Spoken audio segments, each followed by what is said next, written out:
साथियों, आप देख रहे हैं क्रिएटिव एंड सोशल न्यूज के कार्यक्रम रविवार व्यक्ति विशेष में।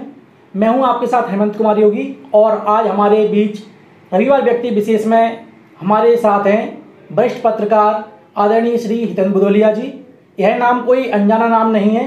यह हमारे शहर के जाने माने युवाओं के लिए प्रेरित करने के लिए यूथ मोटिवेटर के रूप में जाने जाते हैं और साथ ही अशोकनगर में जितने भी कार्यक्रम होते हैं उन मंचों की शोभा भी इनकी वक्तव्य कला से शोभायमान होती है। बहुत बहुत स्वागत है सर आपका।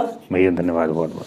तो हम सबसे पहले आज के इस कार्यक्रम में आपसे जानना चाहेंगे कि आपका जो पत्रकारिता का जो सफ़र रहा है वो किस प्रकार शुरू हुआ है और वर्तमान समय तक आपने उसमें क्या महसूस किया। देखिए हेमंत जी, आपको और आपके जो है चैनल को दोनों को मेरी बहुत शुभकामनाएं पहले तो। और आप जैसे युवा जो सामाजिक तौर पर सक्रिय हैं, इस तरह से सोशल मीडिया के प्लेटफॉर्म पर आते हैं और अपनी रचनात्मक जो अभिरुचियाँ हैं उनको सामने ला रहे हैं। मेरे लिए बड़ा सौभाग्य का विषय है कि आपने रविवार व्यक्ति विशेष में इस तरह की चीज़ों को शुरुआत की, उसमें मुझे शुरू किया शुरू से। जहाँ तक पत्रकारिता का विषय है तो मैं उन खुशकिस्मत लोगों में से हूँ जिनकी जो रुचियाँ हैं या जो शौक़ हैं वो उनका पेशा बना। जब कॉलेज के दिनों में थे तब ये तय किया था कि कोशिश करेंगे कि सरकारी नौकरी अगर मिलती है तो बहुत है, अच्छा है, नहीं मिलती तो फिर पत्रकारिता प्रारंभ से जो है जहन में थी कि कहीं ना कहीं एक दिशा जीवन की इस तरह से ले जाएंगे। असली में जब कॉलेज में होते हैं, न केवल मैं बल्कि जितने भी लोग होते हैं, उस समय बड़ी ऊर्जा होती है चीज़ों में और व्यवस्थाओं के प्रति बड़ा रुख होता है और सब कुछ बदलना चाहते हैं। तो उस समय के लिए कुछ लोग राजनीतिक रूप से चीज़ें चुन लेते हैं, कुछ लोग सामाजिक दूसरी तरह से। तो मेरा जो चुनाव था वो पत्रकारिता की ओर था। इसलिए सबसे पहले हमने आलाख अखबार जो आता है गुना से, उसमें काम किया साड़ौरा में। इसके बाद धीरे धीरे करके कुछ समय दैनिक भास्कर में काम करने का मौका मिला, जब गुना एक अशोकनगर जिला एक ही होता था। फिर राज एक्सप्रेस अखबार यहाँ आया तो उसमें अशोकनगर में हमको काम करने का मौका मिला। करीब 2 वर्ष यहाँ काम किए और इसके बाद 2007 से सहारा समय में हम लगातार काम कर रहे। इसके बाद क्या हुआ कि चीज़ें बहुत तेज़ी के साथ बदली। सोशल मीडिया और तमाम सारी चीज़ों के अलग अलग स्वरूप पिछले जो है 2 दशक में बदले हैं। तो हम प्रयास ये करते रहे कि अशोकनगर जैसे छोटे ज़िले में जो नए नवाचार रहे हैं या मीडिया के जो नए स्वरूप हैं हम उनमें आते जाएँ। और आज ये है कि प्रयास करते रहते हैं, अपना खुद का यूट्यूब चैनल चलाते हैं, कुछ और दूसरे प्लेटफॉर्मों के लिए काम करते हैं। तो पूरी तरह से मीडिया के लिए समर्पित हैं और प्रयास करते हैं कि मीडिया का जो माध्यम है वो सामाजिक चीज़ों के लिए उपयोग किया जा सके। तो समय समय पे आप देखते रहते होंगे कि उन दायित्वों के साथ साथ जो सामाजिक सरोकार हैं उसमें मीडिया की भूमिका को लेकर प्रयास करते हैं कि अपनी अपनी जो भी ज़रूरत हो सकती है वो पूरा करें। जैसे आपने कहा कि मीडिया का स्वरूप चेंज हुआ है, तो वर्तमान समय में आज का युवा लगातार सोशल मीडिया पर एक्टिव भी रह रहा है और डिजिटल मीडिया की ओर हम बढ़ते जा रहे हैं। तो क्या आज का युवा आज की पत्रकारिता और डिजिटल सोशल मीडिया के माध्यम से अपना स्थिर करियर तय कर सकता है? बिल्कुल, ये बहुत बड़ा प्लेटफॉर्म है। देखिए वैश्विक मंच है ये। मैं व्यक्तिगत और निजी अनुभव आपको बताता हूँ। 4 वर्ष पहले तक जो है यूट्यूब चैनलों को कोई बहुत ज़्यादा मतलब स्वीकार्यता नहीं थी समाज में और लोग उसके प्रति आकर्षण में भी नहीं थे। हम लोगों ने जब ये लोकल चैनल शुरू किया है SR अशोकनगर, तो उसके पैरेलल हमने उसका एक यूट्यूब चैनल भी चलाया। हमारे कुछ मित्रों के साथ हमने उसको शुरुआत किया। और मुझे हिचक नहीं है ये बात कहने के लिए कि चूँकि मैं समझ रहा था उस समय कि बदले दौर में ये चीज़ें बहुत तेज़ी के साथ जो बदल रही हैं और आपको इनको कहीं ना कहीं जाके अपनाना ही पड़ेगा। तो मुझे उस समय लगा कि ये अपना लेना चाहिए। तो मैंने सबसे पहले अपना यूट्यूब चैनल बनाया और जो चैनल पर खबरें आती थी उसको मैंने डाला। और मेरे कुछ पत्रकार साथियों को ये बात उस समय अच्छी नहीं लगती थी। उनको ये लगता था कि मान और परंपरागत जो स्वरूप है मीडिया के, हम उन्हीं की में बंधे रहें या उनसे इधर उधर ना हों। अखबार या चैनल की जो परिधियां हैं उनसे बाहर नहीं आना चाहिए। ये दुस्साहस हमने किया था और किस्मत हमारी ये अच्छी रही कि उस समय हमने ये जो प्रयास किया, शुरुआती प्रयास करने वाले लोग थे, लोगों ने इसको खूब सराहा। और आज हम अगर किसी तरह से दिख पा रहे हैं, कुछ हो पा रहे हैं, तो उसमें उन व्यूअर्स का और मेरे सब्सक्राइबर का बहुत बड़ा योगदान है। मैं हमेशा उनके प्रति कृतज्ञ हूँ कि एक बड़ा चैलेंज हमने लेने की कोशिश किया तो उन लोगों ने खूब सपोर्ट किया हमने। तो खबर का जो कंटेंट था लोगों को जल्दी चाहिए था। जिस दौर में हम जी रहे हैं, अब हम 12 घंटे अखबार का इंतजार नहीं करेंगे। टीवी की जो मारधाड़ है उस पर लोगों की अविश्वसनीयता है। अब जो बात बचती है, आपने कहा कैरियर वाला मामला, तो उसके पहले एक चीज़ बताऊं, सोशल मीडिया का जो जितना फ़ायदा है उतना ही नुकसान है। हमारे जैसे पढ़े लिखे लोग जो बाद में आए पत्रकारिता में, जिन्होंने पत्रकारिता की डिग्रियां ली और इन सब चीज़ों को करने के बाद आगे बढ़े, तो एक बड़ी चीज़ आपको अब ये तय करनी पड़ेगी कि आप जो सोशल मीडिया पर परोस रहे हैं उसकी क्रेडिबिलिटी हो, उसकी विश्वसनीयता हो। क्योंकि सोशल मीडिया के साथ सबसे बड़ा दुर्भाग्य ये है कि उसकी विश्वसनीयता पर संकट है। इलेक्ट्रॉनिक और प्रिंट मीडिया आज भी अगर अपना वजूद बनाए हैं तो इस वजह से बनाए हैं कि समाज में उनकी विश्वसनीयता है। आप YouTube चैनल पर कोई चीज़ ले जा रहे हैं, उसको लोग देखेंगे, पसंद करेंगे, शेयर करेंगे, मगर विश्वसनीयता के लिए आज भी वो अखबार पढ़ेंगे। दूसरे दिन आपकी दिखाई खबर की पुष्टि वो अखबार से करेंगे। तो नए दौर में समाज में YouTube या सोशल मीडिया के दूसरे जितने प्लेटफॉर्म हैं उन्होंने स्थान तो बनाया है, मगर स्थान बनाने के साथ साथ एक विश्वसनीयता का संकट भी बना हुआ है। तो हमने पीछे कुछ वर्षों में ऐसा प्रयास किया है, आपने भी लगातार देखे होंगे, जो दर्शक देखते हैं, चाहे वो यूट्यूब के माध्यम से आऊँ या मैं फेसबुक के माध्यम से व्यक्तिगत तौर पर जब आता हूँ, तो कम से कम विश्वास का संकट नहीं है। तो ये जो आप कह रहे हैं कि युवाओं को, मैं आपको, आप नहीं, ऐसे अशोकनगर शहर में मैं करीब 100 से ज़्यादा बच्चों को ऐसे जानता हूँ जो सोशल मीडिया पर एक्टिव हैं, लगातार प्रयास कर रहे हैं, नए कंटेंट लेकर आ रहे हैं। तो जो आपके अंदर की ऊर्जा है, जो सोचने की जो तरीके हैं, जो नई नई चीज़ें करने के लिए, उनके लिए सोशल मीडिया बहुत अच्छा प्लेटफॉर्म है।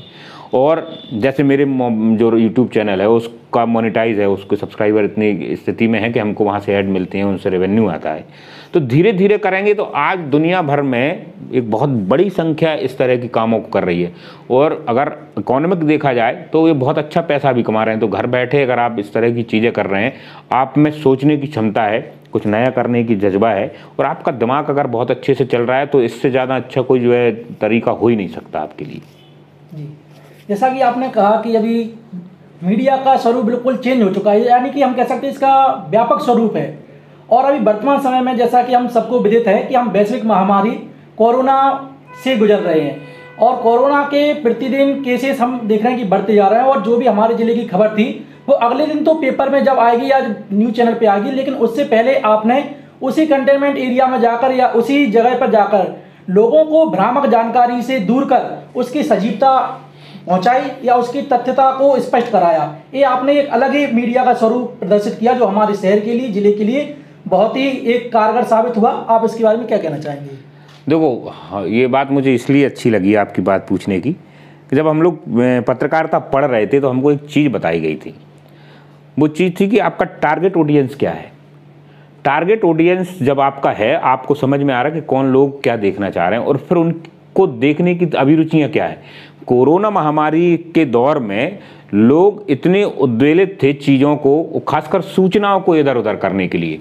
हो क्या रहा था कि अगर मैं कुछ भी लिख के पटक रहा हूँ या कोई भी कुछ भी लिखा पड़ रहा है तो लोग बिना कुछ देखे उसको बहुत तेज़ी से वायरल कर रहे थे। ये नहीं समझ रहे थे कि इसकी स्पष्टता क्या है, विश्वसनीयता क्या है, इसकी सोर्सेज क्या है। तो जैसे अशोकनगर में कोई एक चीज़ आ रही है, उसके पहले लोग सिर्फ जल्दबाजी के चक्कर में कई बार ऐसी गफलत हुई हैं। तो उस समय मुझे ये समझ में आ रहा था कि हमने हमेशा चीज़ें बदली हैं। हम पहले भी मैंने आपसे कहा कि मैं नई चीज़ों को हमेशा स्वीकार करता रहता हूं। तो अभी तक हम जो इलेक्ट्रॉनिक मीडिया से यूट्यूब में आए, यूट्यूब से हम फेसबुक पर इस बार बहुत ज़्यादा सक्रिय रहे, क्योंकि हमें उस समय समझ में आ रही थी कि लोग कहाँ हैं और कहाँ से चीज़ों को ज़्यादा समझना चाह रहे थे। तो अगर अशोकनगर शहर में या ज़िले भर में कहीं कोरोना पॉजिटिव मरीज मिलता है तो उसको सही तरीके से जल्दी और पूरी प्रामाणिकता के साथ पहुंचाना एक बड़ी ड्यूटी थी।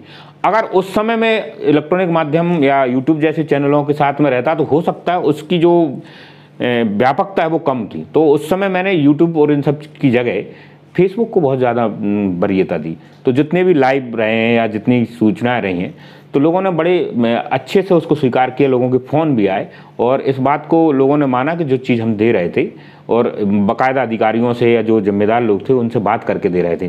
देखिए, पूरी दुनिया भर में एक बहुत बड़ी बात मैं आपको बताऊं कि जागरूकता के लिहाज से अगर बात की जाए तो बीते 3-4 दशक के, चाहे महामारी हो चाहे दूसरे संकट हों, कोरोना के दौर में लोग जितने जागरूक हुए हैं, जितनी चीज़ें उनके पास पहुँची कभी नहीं पहुँची।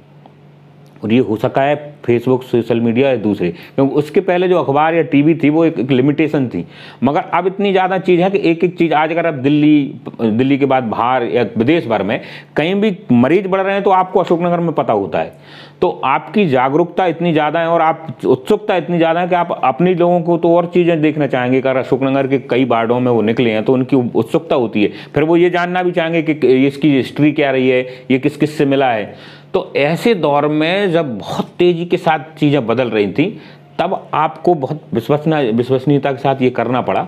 और कोरोना के समय में हमने जो काम किया है वो तो जनता तय करेगी, आप लोगों ने भी देखा है कैसे कर पाए। प्रयास ये किया है कि कुछ खतरे भी उठाए, मगर लोगों को सही तरीके से चीज़ें निकल सकें, भ्रम ना बने और इस वजह से कोई चीज़ खराब ना हो, इसका पूरा प्रयास किया है।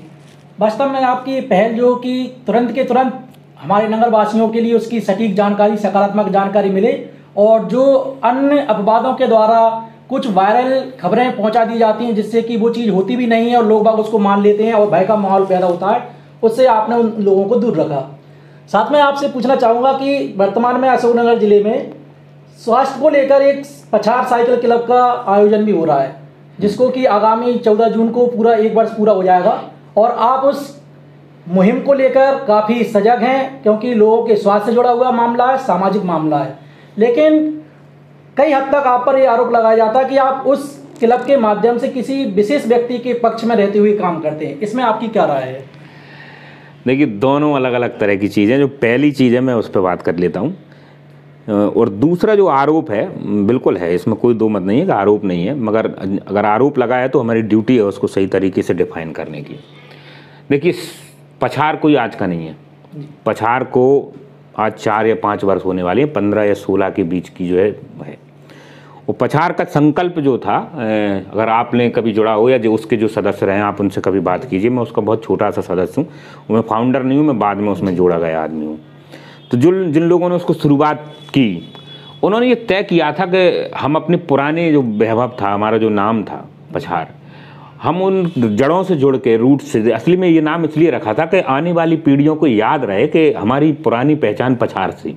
तो एक बहुत स्पष्ट उद्देश्य था कि हम अपनी जड़ों से जुड़े हुए थे, हमारे अतीत से हमको प्रेम था, हमने इसलिए उसको नाम दिया। और जो हमारा अतीत जितना गौरवशाली था हम उसी तरह से काम करने वाले थे, चाहे वो पछाड़ रत्न का कार्यक्रम हो या बीच बीच में तमाम सारे काम किए छोटे मोटे। हमने बहुत छोटे छोटे इनिशियल लेवल पर काम किए, गरीब बच्चों के लिए काम किया, सर्दी में काम किया, अनाज को लेकर काम किया, या और दूसरे तरह की जितनी भी ज़रूरत की चीज़ें थीं उस सब में हम लोग काम करते रहे। और ये कोई एक दिन का काम नहीं था, ये यात्रा बीते 4-5 वर्षों की थी। अब जो आप बात कर रहे हैं आरोप की, देखिए, शहर के जितने बड़े लोग थे उसमें, या जितने सक्रिय लोग थे, जो क्रियाशील लोग थे, पछाड़ में इसलिए थे कि उनमें कुछ ना कुछ चेतना थी, उसमें कुछ ऊर्जा थी, या वो सब कुछ ना कुछ करना चाह रहे थे। उसमें बीजेपी से जुड़े लोग थे, कांग्रेस से जुड़े लोग थे, दूसरी पार्टियों से जुड़े लोग थे, समाज के अलग अलग वर्गों से लोग जोड़ थे। और वहाँ जो लोग थे उनका एक उद्देश्य था, उनकी भूमिकाएं वहाँ एक राजनेता के तौर पर नहीं थी, एक किसी भी दल के जो है नेता के तौर पर नहीं थी। वहाँ उनकी भूमिकाएं एक समाज सेवी जो संगठन है उसके लिए थी। अब आप जो नाम ले रहे हैं, मैं नाम ही बता देता हूँ, आप शायद जजपाल सिंह जी को लेकर कहते होंगे। अकेले जजपाल सिंह जी उसके सदस्य नहीं है, बीजेपी के तमाम सारे लीडर हैं। आज जो अध्यक्ष हैं वो उसके सदस्य हैं, उमेश जी। इसके अलावा नीरज मनोरिया जी उसके सदस्य हैं। आज जो समाज सेवा के बहुत बड़े काम करते रहते हैं पार्टी में भी हैं, जितिन कोठारी जी वो भी हैं, और भी बहुत सारे लोग हैं जो इस शहर में अलग अलग तरीके से प्रतिष्ठित हैं, और वो सब उसके सदस्य हैं। अब जजपाल सिंह जज्जी चुनाव लड़ते हैं विधायक का, और वो विधायक बन जाते हैं। तो देखिए, पछाड़ ने उसमें कोई भूमिका नहीं निभाई। उनके विधानसभा चुनाव लड़ने में पछाड़ की कोई भूमिका नहीं है। एक सदस्य के तौर पर सबकी शुभकामनाएं थी, सब लोगों ने उनको पसंद किया, वो आ गए। अब किस्मत से वो इतने क्रियाशील रहे कि उनको ये चीज़ें समझ में आई कि हम बेहतर करने के लिए किन किन चीज़ों का उपयोग कर सकते हैं, तो उन्होंने पछाड़ को उसके लिए चुना। और मैं बिल्कुल ईमानदारी के साथ आपके दर्शकों के बीच में ये कह रहा हूँ, क्योंकि मैं पछाड़ का एडमिन भी हूँ और उसके जो प्रबंध किए काम देखते हैं उन लोगों के बीच में जुड़ा हूँ। हमने ये तय किया था कि हम विधायक का उपयोग करेंगे, ना कि विधायक हमारा उपयोग करेगा। इतने बड़े मंच पर एक व्यक्ति कब्जा नहीं कर सकता, ये मैं दावे के साथ कह रहा हूँ। और हमने जो पसंद किया, हमने जो तय किया, वो कार्य विधायक ने किए। ऐसा नहीं है कि विधायक ने कोई कार्य तय किया और पछाड़ वो कर रहा हो। चाहे अभी लेटेस्ट जितना काम हुआ है, हमने करीब करीब 1.5 माह तक राशन बांटा। 1.5 माह राशन बांटने का काम पछाड़ का था, और हमने उसमें बहुत बड़ी मात्रा में उनसे सहयोग लिया। वो इवेंट आज विधायक का नहीं है, वो इवेंट था पछाड़ का। उसके पहले जो 1 साल आपने जिसका नाम लिया, हमारा पछाड़ का गार्डन और उसकी चीज़ें, तो हमको पता था कि इस समय वो विधायक थे। विधानसभा में जो सरकार थी, सरकार के सदस्य थे, सरकार के साथ जुड़े थे, तो जो 5 करोड़ रुपए का जो सैंक्शन कराया, हम उनके पीछे लगे थे लगातार कि साहब आपकी घोषणा पत्र में था, आपने कहा था, आपके ड्रीम प्रोजेक्ट में भी था, जो तुलसी सरोवर था उन्होंने नगरपालिका अध्यक्ष रहते बनाया था। तो हम सारे साथी उनके पास गए कि साहब इसमें ऐसा ऐसा काम होना चाहिए। हमने काम बताए, हमने पूरा एक प्रेजेंटेशन बनाया, एक चित्र बना के दिया उनको कि साहब हम यहाँ पर इसमें जो है पाथवे चाहते हैं, इसमें यहाँ पर हम ये चीज़ चाहते हैं, गुड्डा गुड़ियों के लिए चाहते हैं, यहाँ झरना चाहते हैं। तो वो कोई विधायक का संकल्प नहीं था या विधायक की परिकल्पना नहीं थी। विधायक एज ए टूल था हमारे लिए। एक बड़े संगठन में उसका सदस्य होने के नाते वो जितना कर सकता था कर रहा था, ठीक है ना। ऐसा नहीं वो अकेले ही कर रहे थे, उनके इतर भी जितने लोग थे, चाहे वो सामाजिक रूप से हो चाहे आर्थिक रूप से, सबने उसमें बहुत सारा पैसा लगाया है। हम कोई करीब अभी तक 10-15 लाख रुपए टोटल खर्च कर चुके होंगे। तो वो कोई अकेले उनका नहीं है, उसमें सबका कंट्रीब्यूशन है। तो जिन लोगों को देखिए राजनीतिक रूप से उसमें सभी दल के लोग हैं, और चूंकि राजनीति की ये एक विडंबना है कि जहाँ कुछ अच्छा होता है या किसी भी तरह की चीज़ें होती हैं तो विरोधियों को कहना ही पड़ता है, उनका राजनीतिक धर्म भी है। पर हम उन सब चीज़ों से इत्तेफाक नहीं रखते। हमारा जो क्लब है विशुद्ध सामाजिक है, सारे राजनेता अपनी भूमिकाएं छोड़ के और उसमें काम करते हैं। आपको शायद ध्यान होगा जब पछाड़ रत्न का कार्यक्रम किया था हमने, अशोकनगर का सबसे बड़ा आयोजन उसको माना जाता है युवराज होटल में, जितने लोग उस मंच पे थे, उस मंच के आसपास भी थे, उन सब पर इतनी सारी पाबंदियां और बंदिशें लगाई गई थी राजनीति के रूप में कि हमने उनका नाम उस तरह से भी नहीं लिया था कि वो किसी राजनीतिक रूप से भी है।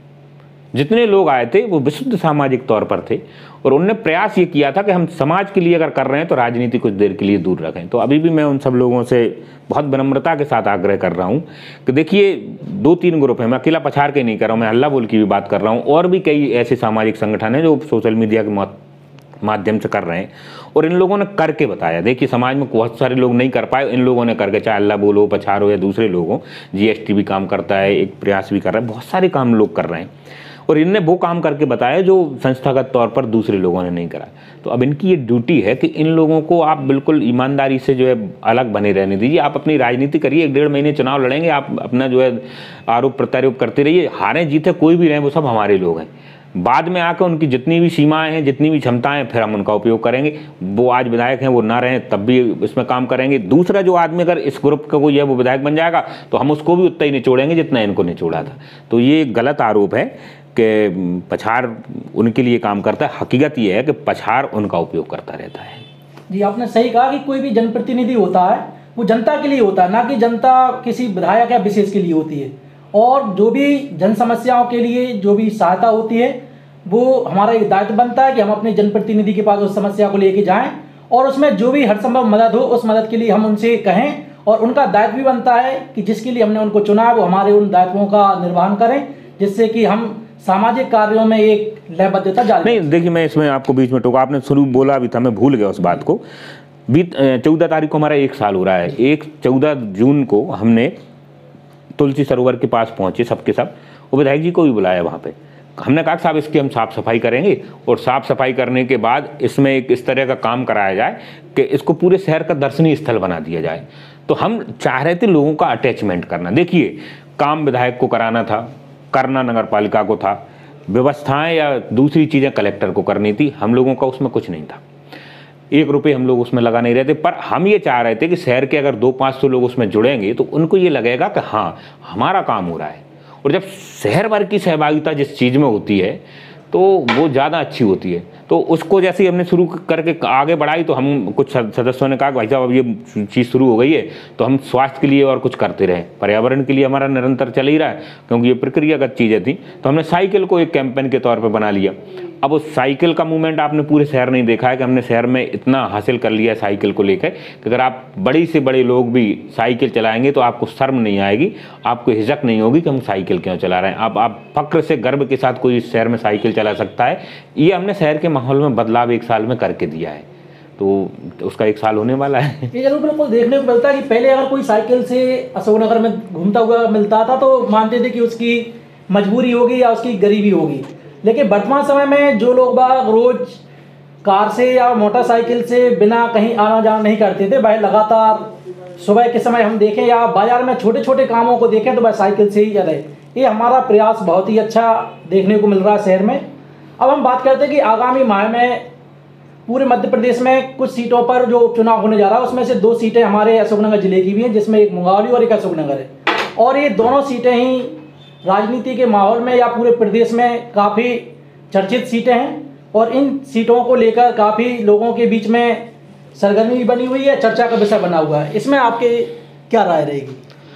देखिए, व्यक्तिगत तौर पर अगर मैं उपचुनाव जैसी बातों को कहूँ तो मैं ये मानता हूँ कि उपचुनाव नहीं होना चाहिए, किसी भी स्थिति में उपचुनाव नहीं होना चाहिए। जिस व्यक्ति को हमने 5 वर्ष के लिए चुना है वो 5 वर्ष काम करे, मगर कई बार अपरिहार्य कारण हो जाते हैं, चुनाव होते रहते हैं, उपचुनाव होते रहते हैं, व्यवस्था है तो होती है। अब मैं यहाँ इस शहर के लोगों पर थोड़ा सा अपील के माध्यम से आना चाहता हूँ कि देखिए, राजनीति अपनी जगह होगी, चुनाव होगा, एक व्यक्ति जीतेगा, एक व्यक्ति हारेगा। ये दुर्भाग्यजनक तरीके से मान लीजिए या किसी कारण से भी ऐसा मतलब एक संयोग बना, उस वजह से मान लीजिए कि आज ये व्यवस्था आ गई है कि चुनाव कराना पड़ रहा है। हम यहाँ लालची हो सकते हैं, मैं ये कह रहा हूँ, मैं ईमानदारी से कह रहा हूँ कि अब इस शहर के लोगों को लालची हो जाना चाहिए। अगर आपको मधुमक्खी का छत्ता दिख रहा है और आपको लग रहा है कि इसमें से शहद निकल सकती है और हमारी कंठ को जो है तर कर सकती है, तो करनी चाहिए। अब सारे लोगों को सरकारों पर और दलों पर ये दबाव बनाना चाहिए कि विकास की जो मुख्य धाराएं अशोकनगर से छूट गई है, मुंगावली से छूट गई है, हमारे पास बहुत अच्छा मौका है। हम उन बड़े प्रोजेक्टों को लेकर बात कर सकते हैं जिनके लिए हम कल्पना भी नहीं कर सकते थे। हम जैसे लगातार विधायक जी और दूसरे लोग बात कर रहे हैं इंजीनियरिंग कॉलेज या एग्रीकल्चर कॉलेज के लिए, बड़ी जो है जल संरचनाओं को लेकर, शहर के चारों ओर जो हम रिंग रोड की बात कर रहे हैं, अंदर की हमारी जो इंफ्रास्ट्रक्चर या मूलभूत सुविधाएं उनको लेकर बात कर रहे हैं, स्पोर्ट कॉम्प्लेक्स जैसी चीज़ों को लेकर, या गांधी पार्क हमारा जो पूरा इलाका है इसको डेवलप करने के लिए पूरे चीज़ें थी उनको करने के लिए हो, या शहर में बड़ा व्यवसायिक या औद्योगिक केंद्र खोलने के लिए जिससे युवाओं को जो है दूर जाना ना पड़े, ऐसी संस्थान या ऐसे माहौल को जनरेट करने के लिए कि इन्वेस्टर्स यहाँ आए, बड़ी बड़ी कंपनियाँ यहाँ लगाएं, इन सब चीज़ों के लिए। तो ये मौका है चीज़ों को लपकने का। ये कैसे भी सही हमारे हाथ में अगर आया, मैं कह रहा हूं कि अगर आज हम जो हासिल कर सकते हैं वो कभी नहीं करेंगे। तो चुनाव अपनी तरह से होना चाहिए, चुनाव लड़ते रहना चाहिए, हमारा दबाव होना चाहिए विकास के मुद्दे पर। देखिए, किस वजह से ये चीज़ें हुई, क्या होगा, ये जनता तय करेगी, उसमें किसी का कोई नहीं है। मगर अगर इस शहर में चुनाव के बहाने एक एग्रीकल्चर कॉलेज आता है तो आपको भी उससे फ़ायदा होगा, मुझे भी फ़ायदा होगा, बीजेपी के भी फ़ायदा होगा, कांग्रेस के लोगों को भी फ़ायदा होगा और आमजन को भी फ़ायदा होगा। अगर जो अंडरब्रिज का काम शुरू हो रहा है, चलिए राजनीतिक रूप से भी मान लें एक दिन के लिए, तब भी उसका फ़ायदा तो आम लोगों को ही मिलेगा ना। रिंग रोड अगर बनता है तो शहर का ट्रैफिक परिवर्तित होगा, जो सुविधाएँ मिलेंगी वो किसके हिस्से में आएंगी। तुलसी सरोवर तालाब का जो पैसा जो है पिछली सरकार ने डंप कर दिया, रोक दिया, वो दोबारा आता है और बढ़ के आता है, तो उससे फ़ायदा किसका होगा। तो देखिए, ये सब चीज़ें हैं इस समय बैठ के बात करने की। जो समाज के वो लोग जो इस शहर के बारे में समझना चाहते हैं, जो इसके शहर के बारे में अच्छा सोचना चाहते हैं, उन्हें आगे आना चाहिए। राजनीति और खासकर विद्वेषित राजनीति करने वाले लोगों को पीछे धकेलना चाहिए और वो लोग इस शहर के चेहरे बने, वो प्रेशर बनाए, दबाव बनाए, उनसे निवेदन भी करें कि नहीं साहब अब ये चाहिए हमको। तो उपचुनाव वाली जो बात है, मैं इसको सिर्फ ऐसे ही देख रहा हूँ कि इसको अवसर के तौर पर हमको लेना चाहिए और बड़ी परियोजनाओं पर, डेवलपमेंट पर बात कीजिए। आप बड़ी सभाएं कीजिए, लोगों से जनमत संग्रह कीजिए। हमको ज़रूरत क्या है, स्मार्ट सिटी की हमको ज़रूरत है। और मैं दावे के साथ कह रहा हूँ कि अगर शहर के लोग आगे आए तो हम इसको घोषित करा सकते हैं। आपने बिल्कुल सही कहा कि राजनीति अपनी जगह है, जनप्रतिनिधि आते हैं जाते हैं और नए कैंडिडेट भी आते हैं, लेकिन शहर स्थिर है, लगातार उसको विकासशील से विकसित भी होना है। और जो भी मूलभूत सुविधाओं की कमी है, वो सुविधाएं अगर मिलती हैं तो हमारे ज़िले के लिए ही कहीं ना कहीं सुविधाजनक स्थिति में लाती हैं। इसी के आगे मैं आपसे जानना चाहूँगा कि आपका इस पत्रकारिता के अलावा भी आपका रुझान युवाओं के प्रेरणा स्रोत स्वामी विवेकानंद जी पर भी या उनके वृत्तांत पर ज़्यादा है। तो मैं आपसे ये जानना चाहूँगा कि वर्तमान समय में जो युवा वर्ग है वो इस सोशल मीडिया की बात करें या हम चकाचौंध दुनिया की बात करें, इसमें लगातार भटकाव की स्थिति में जा रहा है, जबकि ये हमारे लिए चिंताजनक विषय है। तो आपकी व्यक्तिगत क्या राय होगी कि आज का युवा हमारे कुछ मनीषियों के विचारों को किस प्रकार से ग्रहण करें कि वो आधुनिकता में भी जी पाएं और अपनी संस्कृति को भी बचा कर रख पाएं? देखिए, विवेकानंद जी का जो आपने नाम लिया, 150 वर्ष पुराने भारत की जो सनातनी परंपराओं के श्रेष्ठ संवाहक के तौर पर उनको जानते हैं। मेरे लिए वो आदर्श हमेशा से रहे। मैं जब कॉलेज के दिनों में था तब से उनको पढ़ता रहा हूँ। बीच बीच में उन पर बोलने का मौका भी मिलता रहा है। विवेकानंद का जो दर्शन है असली में उसको बहुत लंबे व्याख्यान की ज़रूरत है। अब संदर्भ के तौर पर अगर हम इस समय की परिस्थितियों में उनको जोड़ें तो इस समय उससे बेहतर कुछ हो ही नहीं सकता। देखिए, विवेकानंद जी का जो सबसे मूल ध्येय है कि उठो जागो और लक्ष्य की ओर तब तक बढ़ते रहो जब तक उसे पा ना लो। आप कहीं भी जाइए कोटेशन के तौर पर लगा रहेगा। तो जो लोग आज के युवा हैं जिनमें भटकाव सबसे ज़्यादा है, उन भटके हुए युवाओं के लिए तो वो आदर्श वाक्य है, सूक्त वाक्य है। विवेकानंद ये कह रहे हैं कि आप अपनी क्षमताओं को पहचानिए, ठीक है ना, आप अपनी क्षमताओं को पहचानिए और उन क्षमताओं के आधार पर आप क्या कर सकते हो वो आगे बढ़िए। देखिए, उन्होंने वेदांत पर बात की, भारतीय दर्शन पर बात की, अपनी संस्कृति पर बात की और इन सब चीज़ों को निकाल के दुनिया भर में उन विचारों को प्रतिपादित किया। और अकेला ऐसा नहीं है कि सिर्फ उन्होंने विचारों को ही आगे बढ़ाया था। विवेकानंद एक ऐसे व्यक्ति हैं जिन्होंने सब कुछ करके भी बताया था। मैंने कभी एक आध बात बोला भी, आपने शायद सुना होगा उनकी खूबियों के बारे में। तो विवेकानंद का संदर्भ ये है कि धर्म को लेकर जो सबसे बड़ी दिक्कत है, मैं सिर्फ एक उस मुद्दे पर बोले देता हूँ कि इस समय हमारे यहाँ सांप्रदायिक जो माहौल है वो बड़ा ख़राब दौर से चल रहा है। हिंदू मुस्लिम जैसी चीज़ों को लेकर बड़ी दिक्कत है और तथाकथित तौर पर लोग बाग विवेकानंद को सिर्फ हिंदू होने से जोड़ देते हैं कि उन्होंने की अगर एक आध सूक्त वाक्य उनको उठा लिया या एक वाक्य ले लिया कि मैं हिंदू हूँ और मुझे गर्व है, इस तरह की चीज़ों पर, तो उससे ये मतलब नहीं होता कि वो कट्टरता की ओर बात करते हैं। उनका शिकागो का सम्मेलन, धर्म सम्मेलन का भाषण है, उसका मुख्य बिंदु ये है कि हम भारत के लोग विश्व बंधुत्व में विश्वास करते हैं। हम न केवल अपने धर्म की बल्कि दुनिया के सभी धर्मों का समान रूप से आदर करते हैं। ये पहला वाक्य है। तो जो व्यक्ति सभी धर्मों को समान रूप से बात कर रहा है, सबकी समानता की बात कर रहा है, उसको आप कैसे ये कह सकते हैं, उसको मानने वाले ये लोग कैसे कह सकते हैं कि सिर्फ मेरा धर्म अच्छा है और दूसरे खराब है। तो विश्व बंधुत्व की बात में, अब जब विश्व की बंधुता की बात कर रहे हैं तो धर्म बहुत छोटी चीज़ है, उसमें हिंदू मुस्लिम बहुत छोटी छोटी। तो विवेकानंद ये कह रहे हैं कि हम सबको आपस में मिलजुल कर रहना चाहिए और सबको एक दूसरे का जो है सम्मान करना चाहिए। अगर ये सब चीज़ें आपकी दर्शन में, आपकी सोच में और आपके विचार में है तो झगड़े की सारी चीज़ें ही खत्म हो जाती हैं। तो जो शांतिपूर्ण सहअस्तित्व के वैश्विक जो एक वो है आधार, दुनिया भर का एक आधार है देशों के बीच में जो है आपसी भाईचारा बनाए रखने के लिए, वो विवेकानंद के विचार का मूल है। तो उन मूलों के साथ आप बढ़ सकते हैं विवेकानंद को आगे, और आज के समय में तो बहुत ज़्यादा ज़रूरी है। पर इन सबको समझने के लिए पहले आपको विवेकानंद समझना होगा, उसको पढ़ना होगा। तो युवाओं से मेरा एक अनुरोध है, अगर आप रचनात्मक रूप से एक काम करना चाहते हैं, व्यावसायिक रूप से काम करना चाहते हैं, समाज सेवा के रूप में काम करना चाहते हैं, इवन धर्म के रूप में भी काम करना चाहें, तो इन मनीषियों को पढ़िए, इनको समझिए। ये आपको अपने आप कुछ ना कुछ ऐसा दे देंगे जो आपके जीवन में आगे बढ़ाने के लिए, आपको बहुत आगे ले जाने के लिए काम आएगा। तो आज हमारे साथ हमारे रविवार व्यक्ति विशेष में थे आदरणीय हितेन बुदोलिया जी। इनका हमको मार्गदर्शन कई बार मिलता रहता है, लेकिन हमने कोशिश की कि आज हमारे इस कार्यक्रम के माध्यम से भी आप सभी के सामने कुछ सवाल करेंगे और उनके जवाब मिलेंगे। बहुत बहुत धन्यवाद सर। चलिए, आपको फिर एक बार शुभकामनाएं, आपके चैनल को और आपको दोनों को खूब तरक्की करें।